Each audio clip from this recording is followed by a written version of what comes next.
সবচেয়ে নিকৃষ্টতম ওই সরকারের এবং তখন প্রশাসনের সবচেয়ে নিকৃষ্টতম একটি বিষয় আপনাকে বলি, এতটা নির্মম ছিল। আমি যে হসপিটালে ছিলাম, বিএনকে হসপিটালে, ওখানে আপনার দেখেছি কি যে কিছুক্ষণ পরপর পুলিশ আসতো।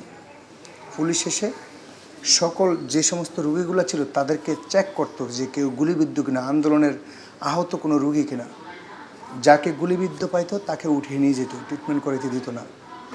এবং কি ওই হসপিটাল থেকে লিখিত নিয়েছে যে আন্দোলনের সংযুক্ত কোনো ছাত্রকে, মানে ওরা ছাত্র বলতো না, ওরা বলতো আমাদেরকে সন্ত্রাস, যে আন্দোলনের কোনো সন্ত্রাস আহত হলে এই হসপিটালে ট্রিটমেন্ট দেওয়া যাবে না, লিখিত পর্যন্ত নিয়েছে। ফোনে আমাদেরকে ওনাদের সিসি ক্যামেরার দিয়ে দিয়েছে, কানেকশন দিয়েছে। তখন দেখতাম যে পুলিশ আসতে আসে, তখন ওদেরকে বললে ওরা, আমি তো হাঁটতে পারতাম না, ওরা আমাকে উঠিয়ে নিয়ে মনে করেন যে 4 তলায় একটা পরিত্যক্ত রুম ছিল, ওই পরিত্যক্ত রুমে নিয়ে রাখতো।